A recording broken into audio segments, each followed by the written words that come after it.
Welcome back to minute 15 of the podcast that takes the longest running, most debonair spy franchise and shakes it out one smooth minute at a time, never stirring, because this is Bond. Minute Bond. Minute Bond. Christian, what happened in this Minute Bond? This has been one of my favorite minutes for sure. Yeah? There's like 4 lines in this minute, and it was,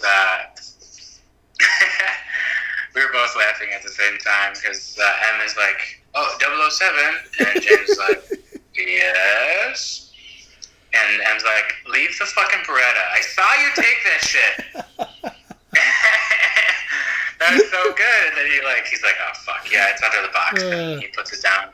It's and heartbreaking. There's a long stretch of silence for the dramatic effect. Bond. Yeah. Right, and then he M like pushes a button as soon as James goes through the doors, and I think what does he call her? Rose? Miss Moneypenny. Miss Moneypenny? Yeah.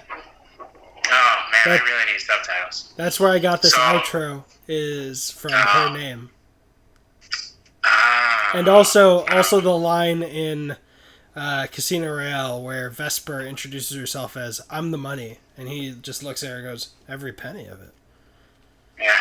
Okay. Yeah. So, and then so you hear M's voice coming through the speaker, and he's telling her that James is in a hurry, so James doesn't have time to flirt with her, right? Like he always does. So he must be in a hurry if he almost took the Beretta. That's hilarious. And I think they exchanged like 2 lines, and then he left. And then he walks into what looks like his apartment or something, and you hear the iconic 007. Wait, I lost it. But yes, no, that's not it. No, it's not. You know what I'm talking about? Yeah. Dun, dun, dun, dun, dun, dun, dun, dun, dun, dun. Yes, you hear it for like 5 seconds.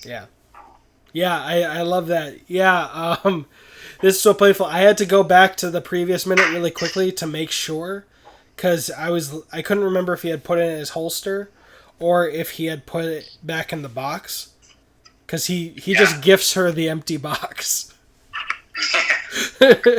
But it would be nice if like M encased the Beretta in one of those see-through solids where you encase stuff just as a memento, so he can at least have it on his shelf. Can't trust Bond to do it.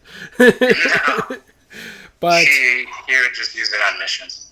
Yeah, I like how clever it looks like Bond feels gifting Moneypenny an empty Walter P. or whatever box.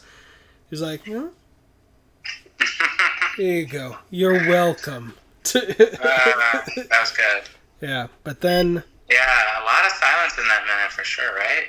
Yeah, and I liked it because M even put in his pipe before stopping Bond. Before he stopped Bond, yes. Yeah, I'm going to listen to what M said, though, try to figure out exactly what he said.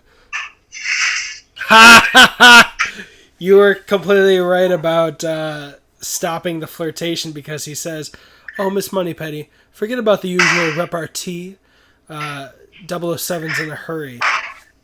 Also, I forgot to say this in the last minute, but he said that his flight was at 7, and that means he has exactly 3 hours and 22 minutes. 3 hours and 22 minutes. But if it's 3 a.m., suddenly from the beginning of that meeting where he said it's 3 o'clock in the morning to that next minute was 38 minutes of time. No. Yeah.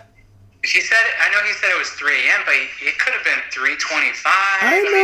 I know. He's just being general. But that was funny. It's 3 in the morning. He said it's 3 in the morning, but really it was like 3:36 when he said that. And then when he told him his flight was at 7, he says you have exactly 3 hours and 22 minutes. It's just funny how one line has to be super general to not be discredited by the second line. But the second line is being, like, anal with the time. It's like, you have exactly 3 hours and 22 minutes. I just thought that was funny. I forgot to mention in the last minute. But, yeah, the repartee, and then he goes, grabs his jacket and hat, which, wait a minute. He did not come in with a hat, did he? Huh? No, he didn't leave the hat. No, he did, because he threw it in minute 10. Oh, yeah. But if he threw it, it would not be on that side of the coat rack. Oh. But yeah, he has this clever moment. Huh? Did you catch something that... I think so. What's that called? Continuity error? Yes. Maybe. I do like how clever he feels and how she seems like, oh, thanks. But then she opens it and is like, oh, nothing's in there. But let me... Yeah. I'm going to go back to minute 10 and let me see where he throws that hat. Yeah. If you go back, he throws it on the side of the coat rack nearest to the wall. And unless she went up and sniffed his jacket and hat, because both the jacket and hat are at different points, let me fact check that. I know that the hat definitely is, but the jacket...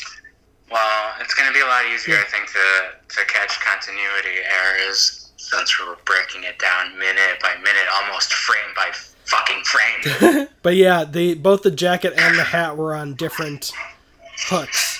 Like the jacket was moved over once, and then the hat was moved just to completely the other side. So, unless Moneypenny just picked them both up and sniffed them and then threw them back on really quick and ran back to her desk when she heard that first door open. Continuity error. And you notice James comes up to her like with a big ass smile, and then the buzzer comes on, and he goes from like smiling because he's about to flirt with her to like, oh fuck, I can't.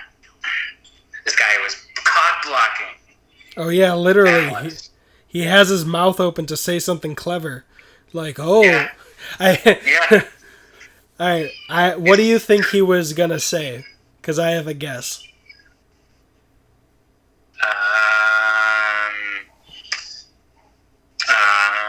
Next time I'm in town, we're definitely gonna catch dinner.